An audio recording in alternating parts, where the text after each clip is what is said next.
Okay. This is our land. Granddad Stumpy bought this years and years ago, and we've been running around on these fields and farming here for you're the 5th generation. Oh, there's a great big dead white oak back there. Woo. I'm out on the family farm with my daughter Willa today, looking for the perfect white oak for a new project. You see that storm went through here probably this winter and blew the top out of that.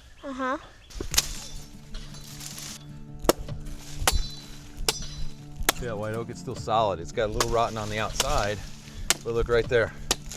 And that's good white oak.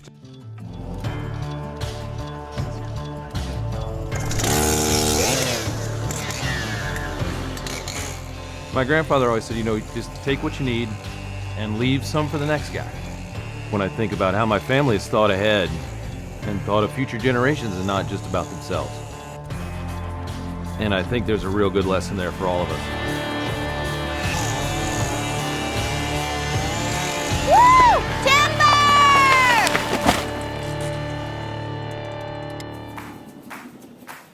My name's Dave Stein, and I'm a wood craftsman. Professional woodworker, amateur woodworker. 20 years ago, I was a lawyer in DC, but it just wasn't right for me. So my wife Stephanie and I moved back to the family farm in Illinois to raise our kids and start my woodworking business. Now I use logs from land that's been in my family for 5 generations to build anything and everything out of wood. You did such a great job on this. My clients come to me because I believe in building things the traditional way, so they last a lifetime, with help from my old buddy Weave and my apprentice Eli. If you can dream it, we can build it.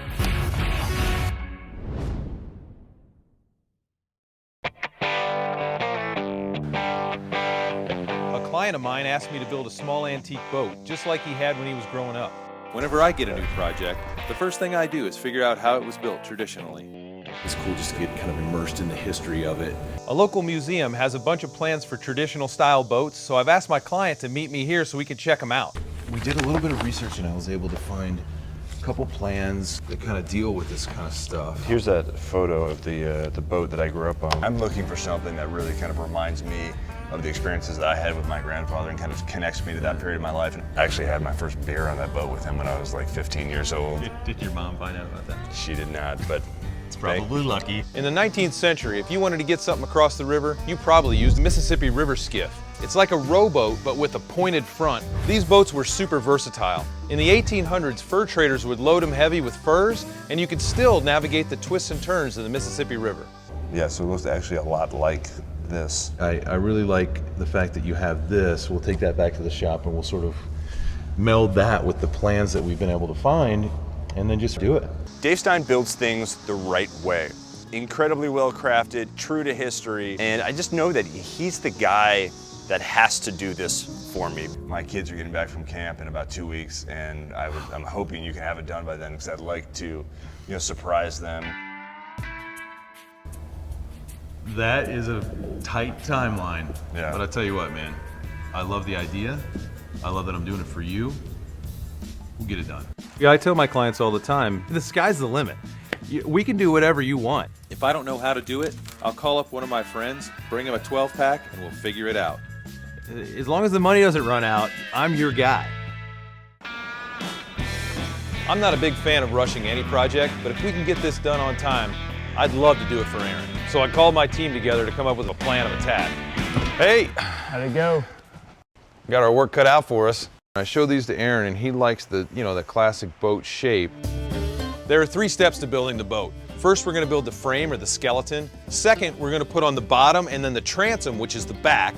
Third, we'll attach the planking, which forms the outer shell or the hull of the boat. We'd have sassafras back, fir planking, white oak ribs. We get some contrast, some color differences because it's just gonna be a natural finish. Right. But the rub is 2 weeks. That's not much time. Hey, there's a first time for everything. That white oak that Willa and I cut down is perfect for this project. We're using white oak for the skeleton of the boat because it's very strong, very hard, but it's not crazy heavy. That stuff generates some heat. Yeah, that white oak is something. During the War of 1812, the USS Constitution was nicknamed Old Ironsides for its durability in battle. But the warship wasn't made of iron. She was built with white oak. I got a feeling it's going to take some clamps. Once all the ribs are in place, the build starts to get a lot more tricky. We're going to take our stringers, which are going to be the full length of the boat with no joints, and what we're going to do is put those through those notches to start to define the shape of the boat. So Eli, you think that's going to make it to the transom? I think it'll twist like that. And it's going to be a lot of bending forces. This boat is not only curved from front to back along a center line, but from top to bottom, from the water line up. Weave, I'm going to just twist this into that notch there, and if you can get a clamp on there, that'd be great. Why don't you just use curved wood? I wish I did. That's a very good thought. Weave, go to the curved wood pile, will you? That's a good idea, Willa. We're 3 days in and we're making good progress, but today we need to finish the frame in order to stay on track. The stem is the very front of the boat.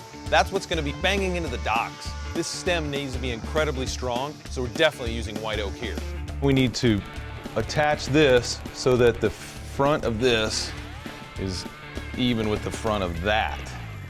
I'm just wondering where we start our curving and how severe to make the curve. This fitting of the stem is going to be one of the trickiest things. We're going to attach that temporarily, and then we're going to shape that stem into a nice curve.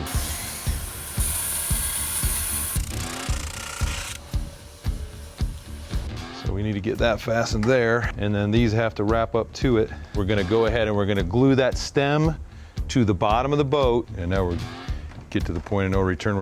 Yeah, they're going to have to be squashed onto there. Why don't we test that out right now? We're about to have a defining moment of the build right now. Yeah, I think you guys can handle this now. My buddy Weave is a unique individual. I gave up trying to predict what he's going to do a long time ago. He doesn't work for me by any means. He's retired, and he'll be the first one to tell you he enjoys just doing what he wants to do when he wants to do it. I'm gonna head for tall timber.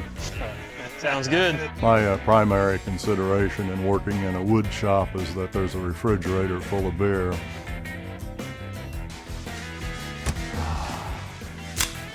He's just going to make me jealous. A day without beer is like a day without the sun. Be careful. Thanks for your help. Yep. We're a man down, and we got one of the hardest tasks of all coming up. We got to pull these stringers together right where they bend the most. Every kind of wood has a breaking point. If you ask too much of these stringers, they're gonna snap. Just careful. Watch that there. That is an insane twist. That twist is getting serious. Oh, twist it around. Twist it around. It's getting real close. A lot of this stuff that we're muscling into place and then holding with screws and clamps and glue, there's a lot of force involved. It's like a bow and arrow. If something pops loose, it could hurt somebody. That screw's got to do a lot of work right now, boy. Fly off there and kill me. Think we can go ahead and move down to that next one? Yeah, I think so. Yeah, get in there, buddy. We're making a bomb here. What's that here? Yes. Oh, let's get away from it. We keep joking about building a bomb or whatever. It's kind of like that foxhole humor. What do you think? I'm not sure. All right, the moment of truth. Oh my. There's your bow flex right there. Here, yeah. That's a nice crackling. Ooh, I like the odds of that not breaking. But look, just look down and come stand where I am and look down the side of it though. Looks like a boat. It looks fucking badass.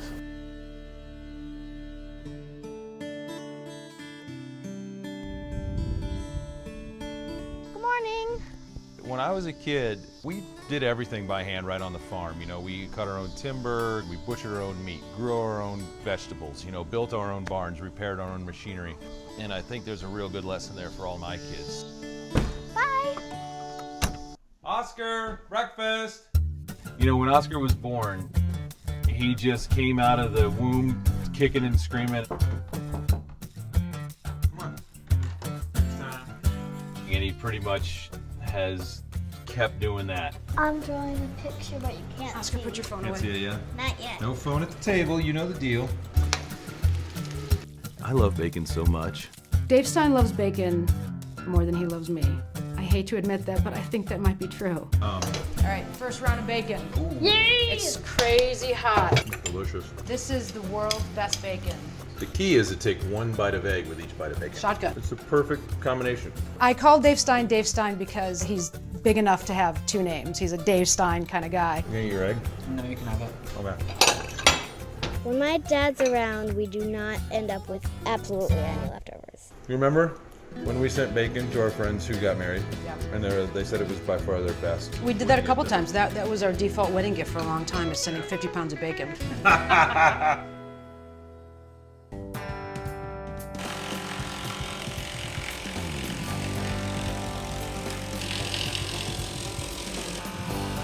It's day 5. The skeleton of the boat is fully built, so it's time to start planking. Planks are the pieces of wood that form the outer hull or the shell of the boat. That's what keeps the water out and you in. There's only 3/8 of an inch between you and the water, so you want that to be as perfect as you can get it. I did a little bit of talking to other people about different ways that we could possibly plank it. Some of them used a diagonal method. They would take thin strips, 3/16, and they form it on like that, and they go to 45 the whole way from front to back. It looked pretty cool. But then the other way to do it is the lap strake. So you start at the bottom with your first lap piece of planking, and then you just keep overlapping them. The plan that we're working off of calls for 10-inch wide stuff. I think that's our best bet. Yeah, and if you got beautiful, perfect 17-foot long fur, I mean, why wouldn't you use it go? up. Yeah, use it up. For the planks, I'm using some Douglas fir that I've stashed away for years. These trees probably started growing in the 1600s. They were cut down about 100 years ago, and then 20 years ago, I bought all this material in an auction. It's been sitting around waiting for a project just like this.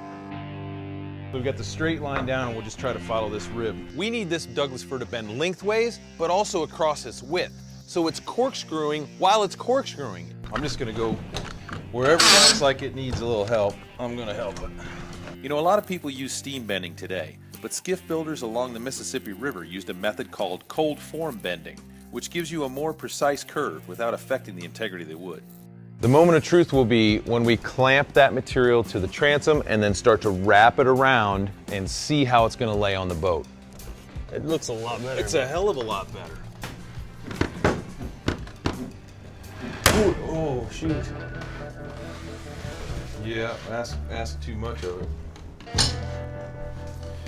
We still have that Yeah. much. I think that we got just barely enough. I don't have a lot of this Douglas fir, so I'm gonna have to cut off that end where it snapped and salvage this piece.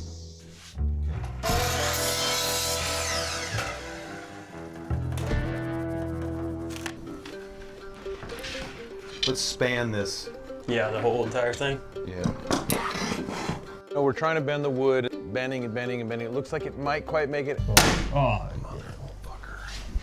Well, we're gonna have to figure out something else.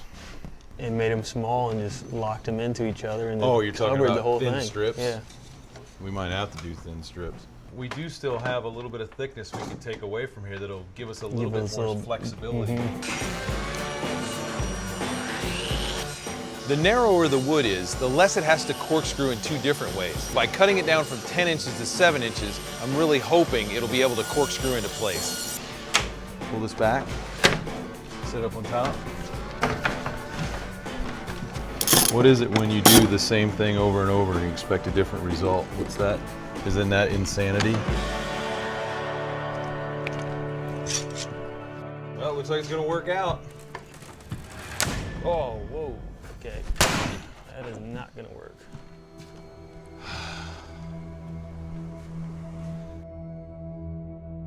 We thought it was either gonna go on there real good or it was gonna be a nightmare, and it's turned out to be real tough. The wood didn't want to do what we needed it to do. It makes me sad to just ruin material that's you know, been sitting around waiting for the right project for the last 100 years. It sucks when it doesn't work the way you want it to work, and it also just I can't tell you how bad I feel about wasting that material. It just makes me feel bad. That's not the way I do things.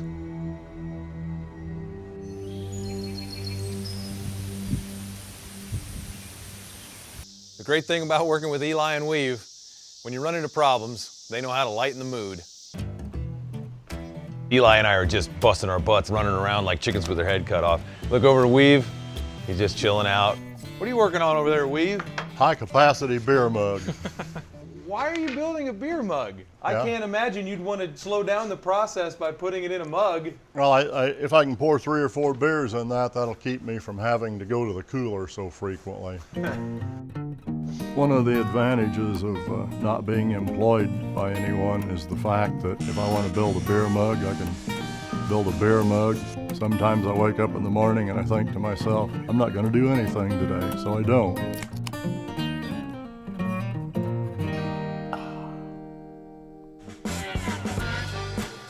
We're hitting all the high spots for profit centers here. Beer mugs and boats.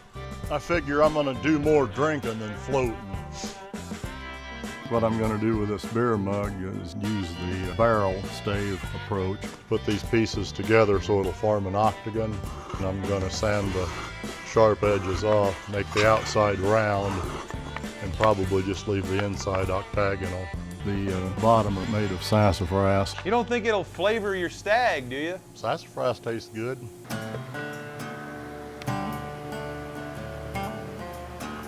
The challenge we're having with the planking has put us behind schedule. We need to find a solution today. All right. Well, moving to the planking, the lap strake didn't work. I sure hope this one does, because we're about out of options, I think. There's 2 ways to plank a traditional boat like this. Plan A obviously failed. Plan B is a diagonal planking method with thinner strips that are more flexible. Only problem is I've got to take my beautiful 22-foot fir planks and I have to plane them down. Don't you think it should go this way, the second layer? Yeah, right.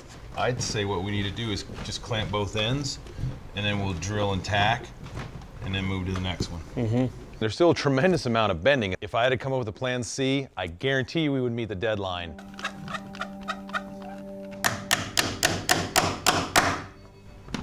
Well, it looks like it's gonna work out. I think it'll look better this way. Just the way we planned it. What we're gonna do is we're gonna run diagonal planks from the back to the front, and then another layer over that from the front to the back. You just concentrate on where you're hitting that thing, please. Just don't pull it too hard. Seeing these first few boards go on is great, but this method takes about 10 times as long. 3, 4, 5 down, 121 to go.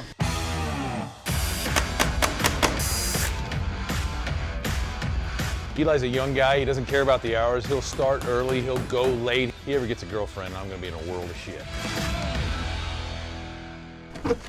Hey, Dave. Hey, Andy, what's happening, man? Andy Androsco, he's a friend of mine. You know, we both grew up kind of just doing things with our hands. When he started his blacksmith business, man, I was right there waiting at the door. I got your oar locks, and I got another present for you. Dude, look at that thing!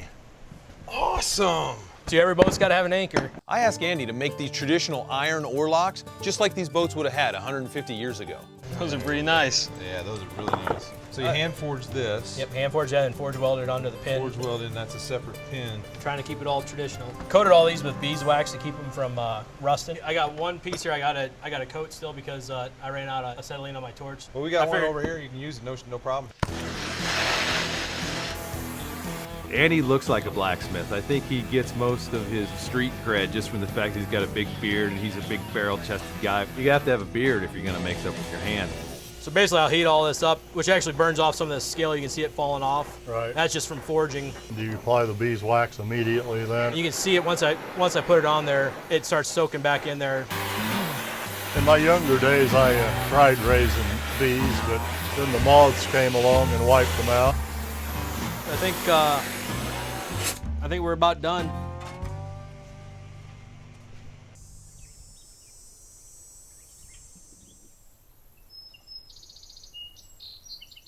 You ready for this one, Eli? Yep.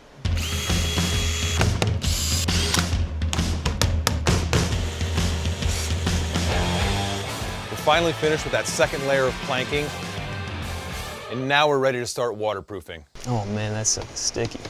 Pine tar is a natural adhesive and waterproofer. Throughout history, everyone from the ancient Egyptians to the Vikings used pine tar to seal up their wooden boats. It's so thick, we cut it with a little bit of linseed oil. Do not drink. Okay. Then we're going to apply it, and then we're going to let it soak in. All right, Eli, here we go. I guarantee you that stuff's not coming off. We're delivering this boat tomorrow, and there's still a lot to do. It's time to flip it over and finish it. I don't feel like I'm doing anything, Eli. You must have it all. Yeah, Put her down. it looks pretty freaking big. Weave and I need to figure out where to place the benches. Where do you think you sit, Weave? Up here? They should be like close to an arm length. The oarlock needs to go at the strongest part of the boat, so we're going to put it right where the rail meets the rib. And then we need to place the bench an arm's length away. Hi, Daddy. Hi, Stinky. What are you doing? I came to say hi, and I wanted to see how the boat was doing. Willow shows up. Perfect timing. Or maybe you could be our model for the seats. Okay. 1, 2, 3. All right. Right Sit there? right there, yeah. Okay. When you bring it back, push it down.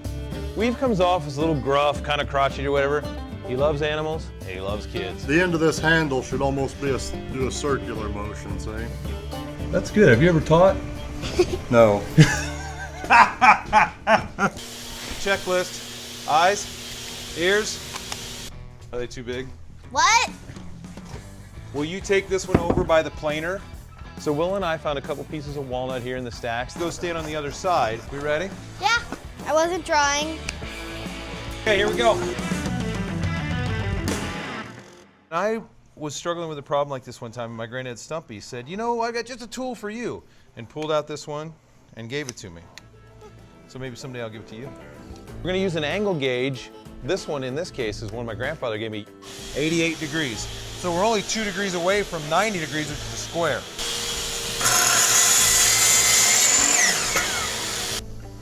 All right, the moment of truth. I learned from my dad that you have to love your job because if you don't, you will be doomed to a horrible fate. All right, this is gonna be awesome. I got a piece of ash picked out back here. I figured it'd make good oars. Dave asked a historian friend to bring over an old antique oar to use as a model on the one I'm gonna build. This is a paddle from the 1920s, but it's indicative of the style that the fur traders would have used. Well, this one is real narrow down here. What's the reason for that? They call a cruising paddle. If the fur traders were on the river maybe 16 to 20 hours a day, working constantly with your shoulders, your arms like this, you'd probably want a nice long oar, a good narrow blade on the front of that, so it'd make for a nice, easy, natural stroke. You're going to want a strong paddle for the river. This ash, you think, is probably sturdy enough? Yeah, I'd say so. Ash is a good wood for abuse and can hold up in the water real well. Got a lot of work. Yeah. Doesn't look like an oar much now. 77. I've got my hands full finishing out the top of the boat and doing all the trimming. Because Eli has done a lot of sculptural carving and stuff like that. He makes gun stocks. He makes a lot of different things that lead me to believe that he can really make a cool oar. I like taking on more responsibilities in the workshop, so this should be a good chance to show them what I got. Man, you're making terrific progress. Yeah, now I just got to paper this handle down. The way you use a draw knife is you're just trying to take off the outside layer to like whittling the stick. I don't really like that noise. The grain in the paddle is kind of running a little weird. If I mess up this wood now, there's not much time to start over. Pretty much up shit creek. All right. Been working with him for 2 years now, but every time I have to show Dave my work, I always get a little nervous. Paddles are done. Got one of them here. Nice. Made from scratch. These oars are perfect. Eli had a big test in front of him, and he passed with flying colors. Now we just need to get the rest of this boat finished by morning.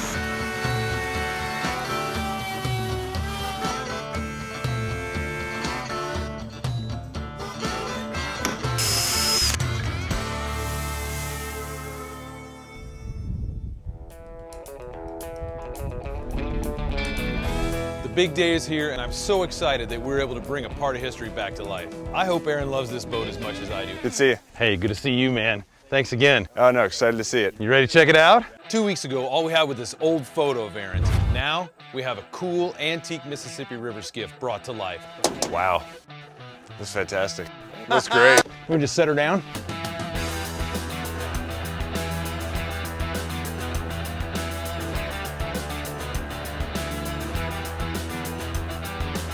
You did such a great job on this. It's amazing. All right, guys, so we got these handmade oars that Eli carved out with the really cool oar locks made by our blacksmith. You guys sit back here, your dad sits here and rows you around the lake. Then up here, you've got the beer cooler with the opener. Getting any flashbacks? Yeah, it does remind me of growing up a lot. It's really fantastic, and it looks very similar. Well, let's get this thing in the water. What do you say, boys? Sure. I think we did a good job. Sure, it's nice to prove something to yourself every once in a while. Get out of your comfort zone, do something a little different. It was hard, but it was fun. And there's not another boat like this. I gotta tell you, Dave, the more I look at this thing, it's absolutely beautiful. I couldn't be more thrilled with the boat. It gave me that experience my grandfather and I had when we used to ride when I was a kid. And I think, you know, after we have time to spend on this boat, my kids and I are gonna look back on this and they're gonna remember it as one of the most meaningful times of their childhood, the same way that I did when I was growing up with my grandfather. It's fantastic. First time rowboat captain. Couple cool ones. Thanks, buddy. Thank you so much. Cheers. It's great to be able to make something beautiful and also connect family together. This has been a really good project for us, and I think Aaron's really happy.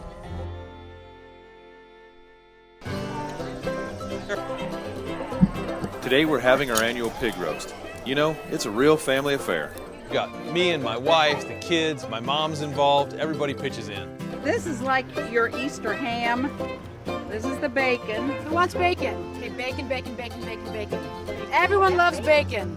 Dave Stein! Hey, baby, sorry I'm late.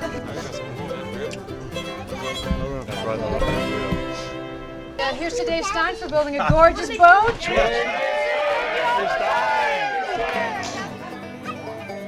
So we've just made this. Eli and I are trying to build a boat, and Weave's like, listen, I'd like to help, but I got a cup to make. It all comes full circle for me. Some people like the cities, but for me, I just like being on the farm. I really enjoy it. Everything I need is right here. Cheers, Eli. Thank you. Thank you, guys.